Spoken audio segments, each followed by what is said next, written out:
Welcome to Storycomic Presents, where we interview amazing storytellers and artists. This is episode 502.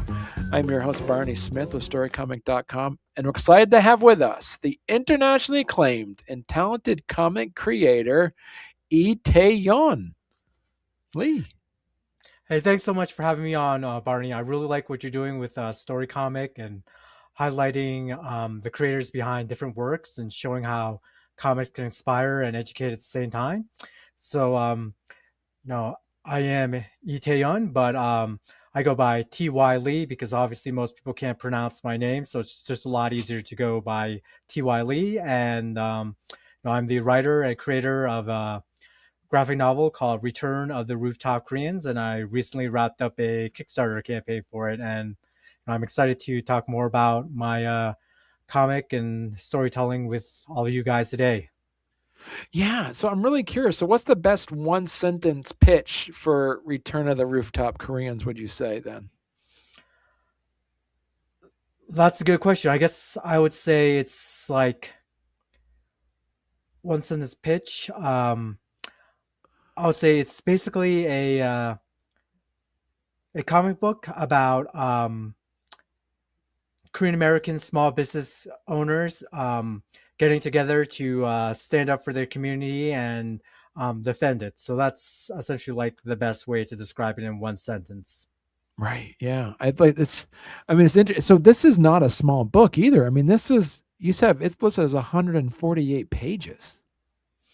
Yeah, it's a very, very large book. It's got 117 story pages with some extra content, so it is pretty big. I do have it right here. It's right here, lots of pages Wow. and kind of thick. It's up the Yeah. side. Wow. And so give a little people a bit of a background of the origin of you putting together this story. So ever since I was a little kid, I've always been like intrigued by comic books. I remember when I was like really little, my dad he brought back a comic from Korea called Hopuri Youngam, which is like a Korean comic that's based off of a Korean folktale about like a guy who has like giant like tumors coming from his neck and like some demon he ends up like cutting off these tumors, and the tumors turn into like bags of gold as a way to reward him for his humility. And then there's like another guy who has like a tumor as well, but this like demon gives him a second tumor to punish him for being greedy and selfish and only think about himself. And this comic book that I read as a kid kind of like really drew me into comics. And later on I started like reading like some American comics like Spawn, Spider-Man, X-Men. I also read like lots of like manga and also a lot of Korean manhwas. And I've just been reading like tons of comic books. And when I was in high school, I did like attempt to like draw some of my own comic books, but these were like really, really bad. I basically tried to draw them using like ballpoint pens, and they're just like embarrassingly bad, and they will never see the light of day. And then many years later, you know, I decided that I want to like give creating like comic books another shot, and I want to like this time just write the script and hire like a professional artist to draw it rather than drawing it myself, because obviously I can't draw. And since then I've been like researching like how to write comics and um like try to learn like the craft. And you know when it came to like choosing um what I wanted to do for my first comic, I like came up with like tons of different ideas, but there was like one idea in particular that like really really stood out to me. And that would be like the story of the Rooftop Koreans from 1992, which is a true story. And in 1992 the LA riots were going on, and there was just a lot of chaos going on in Los Angeles. And many Korean American small business owners decided to take up arms and station themselves on the rooftops of their stores to protect their livelihoods and protect their communities. And this story was like something that just like really like inspired me and really like resonated with me. And I always felt like that story was like the like de facto Korean American story. And Right. I really wanted to like bring this story to life, but like in a graphic novel format, because based on the research I've done, I found that like the Rooftop Koreans are just not as well known, and there hasn't like been many books about them, and there certainly Mm. hasn't been any like comics about them. So I figured I would be the first one to attempt to make a comic book about them. And my book is called Return of the Rooftop Koreans, because it's more like it's not really like a historical retelling of the story of the Rooftop Koreans from 1992. It's more of a like a homage to them. It's like strongly inspired by this true story of the Rooftop Koreans from 92, but it is a 100% fictional story that takes place in the present day. So that's kind of how this story came to be. Right. Now, how did you adapt like the real history into fiction without, let's say, like flattening it or sensationalizing it? Um, so obviously um, you know, I know I do look a lot younger than I actually am. I'm actually in my 30s, but back in 1992, I was really young and very little. So when it came to like the LA riots and the Rooftop Koreans, I just wasn't really aware of what was going on, because I was little, and as a kid I watched Sesame Street and Barney, which you have the same name as Barney, and uh like I just wasn't like familiar with the story of the Rooftop Koreans. But like as I got like older as a kid, my mother told me about them, and I learned more about this story growing up. And when like I was trying to do like a lot of research for the graphic novel, I obviously talked to many of my family members who were actually living in LA during the LA riots. I also talked to like actual um, rooftop Koreans who were there in during the 1992 LA riots. And um, what I found was like it was just like really difficult to tell like a historically accurate story, because there's just Mm. like a lot of conflicting information out there. Like when I'm talking to one person and talk to another, they like gave me like completely different facts. And I also found it like really difficult to try to like humanize everyone that was involved. So you know i I felt like it was just really difficult for me to write like a historically accurate story that like humanizes everyone, and also doesn't like disrespect history or disrespect anyone um during the 1992 LA riots. So um to try to be like more like I guess respectful, I decided to like write a fictional story that takes place in the present day, that's like inspired by the rooftop Koreans. So it's essentially like if the rooftop Koreans were to return today, what would that be like? So I felt like telling this like fictional story that's like a homage to the rooftop Koreans would be like a better way to you know pay homage to the rooftop Koreans in 1992, and also like humanize everyone and keep it like a human story. Mm. Well, hey there. If you're enjoying our podcast, don't forget to subscribe on YouTube or leave us a 5-star review on your favorite podcast platform. Your support means the world to us and helps us keep this show going. We love hearing from you, so any feedback is welcome. And thank you for being a part of our podcast family and for all your support. It truly means a lot to us. As you say, it's like a 148-page graphic novel. How did you approach kind of like the pacing over those pages, and how did you kind of keep the momentum going to make sure people turning page to page? That was definitely very difficult. Like I did not Mm. like set out with like a particular page length in mind. I didn't like say to myself, when I started off, I want this to be 148 pages. Like when I started like working on the script, I had like no idea how long it was going to be, Mm. and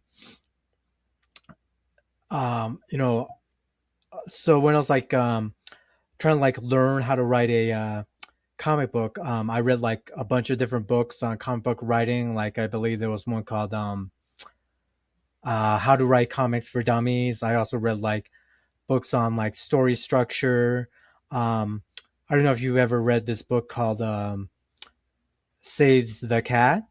Oh yeah, And yep, yeah, yep. so I remember reading that book. And um, another thing that I did was I went on like Google and looked up like the scripts for like well-known comics out there. Like, I looked up like the script for like The Watchmen, um, the Dark Knight Returns, and and like looking at like other people's comic book scripts, it kind of like gave me like an idea of like how I want to like write my story and how to like pace the comic. So that's kind of like what I did to like learn how to write a comic book.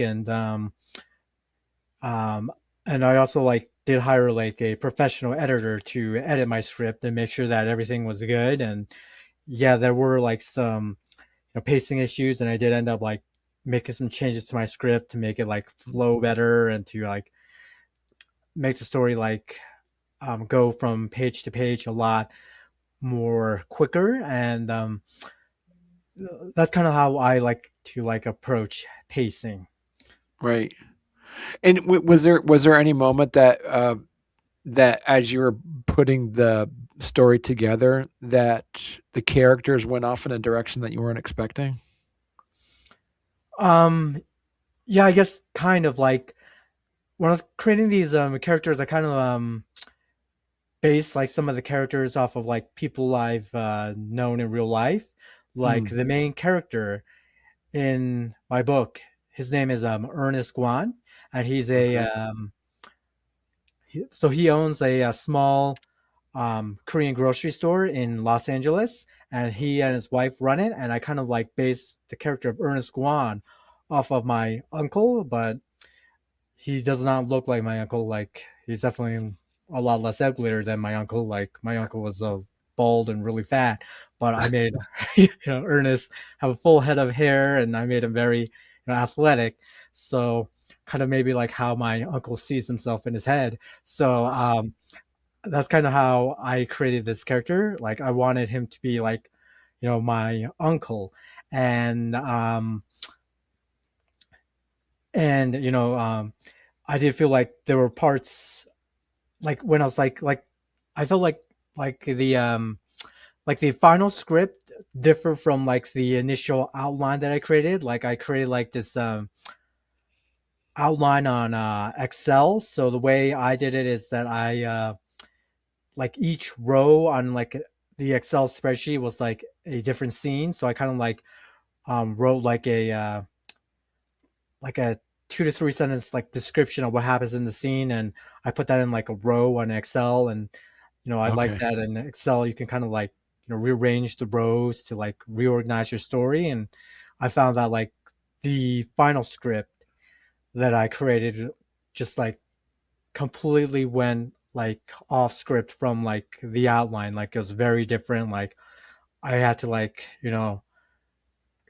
I had to like make the story like flow more naturally and kind of go where um I felt like the characters were taking the story. And it was definitely very different from like the outline that I originally created. And even the Mm, ending was like very different. So yeah, I did find like my characters kind of like um had like a life of their own in a way.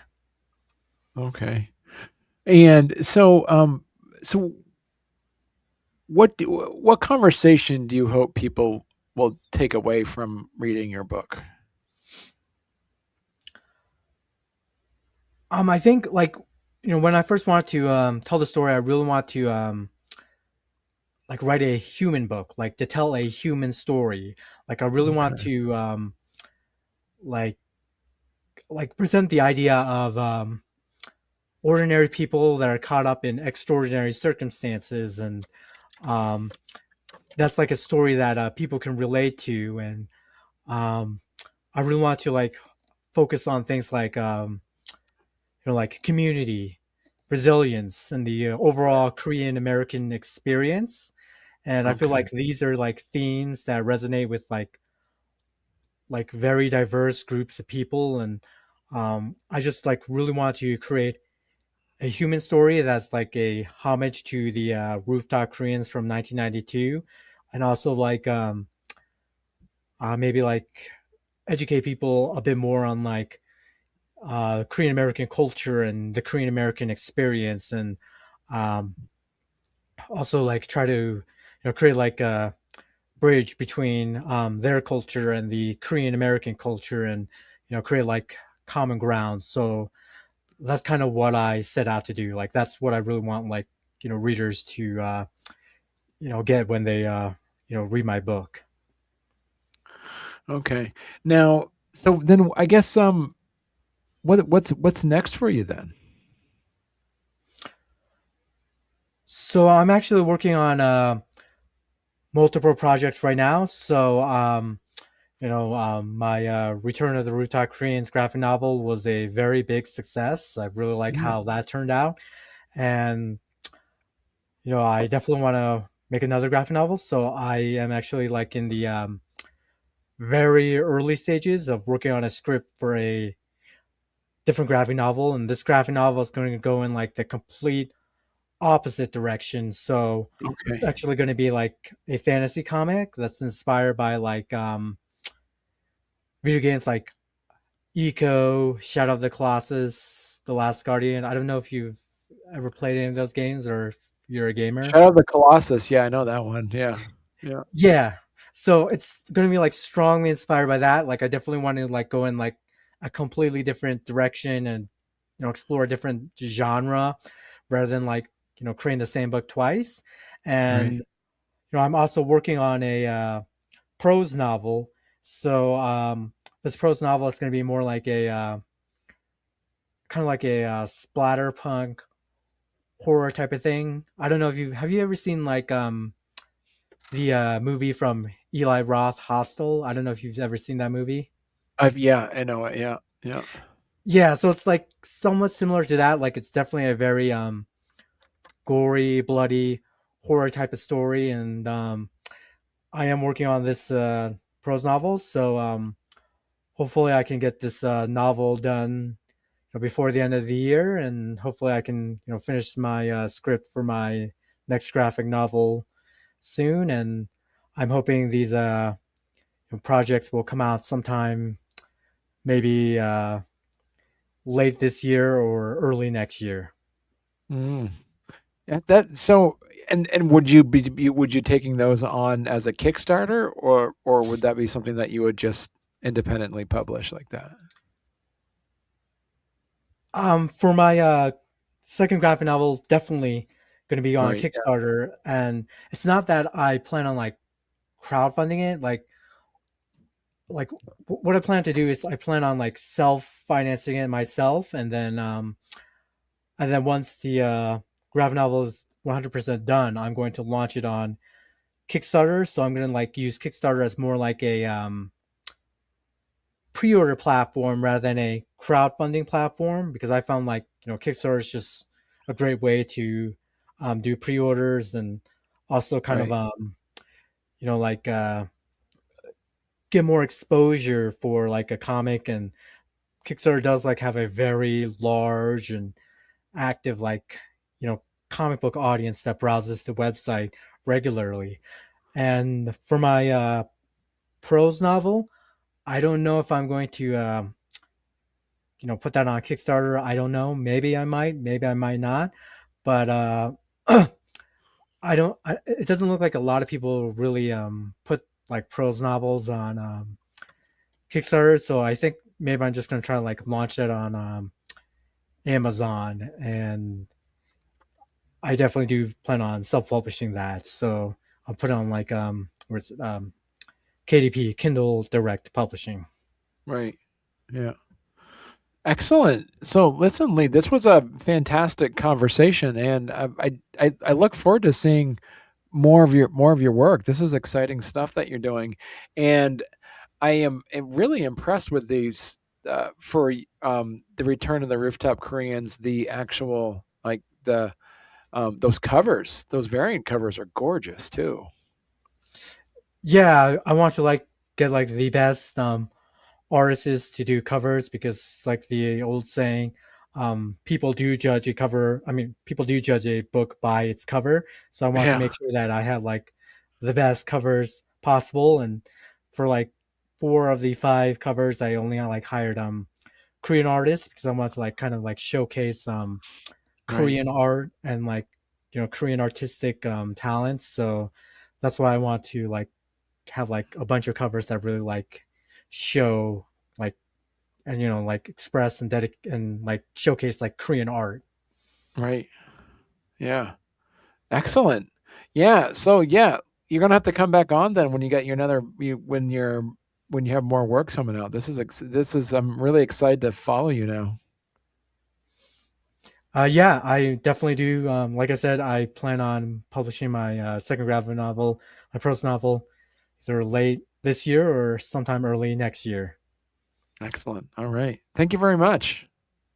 Yeah, no problem. And Barney, thanks again for having me on. It's been great talking about my book, and I really enjoyed this conversation. And for those of you watching, be sure to check out my new graphic novel on Kickstarter. You can just search for it by typing in Return of the Rooftop Koreans in the search bar, and late pledges are available. So even though the campaigns is over, you can still get the book on Kickstarter through late pledges. And Barney, thanks again for inviting me as a guest.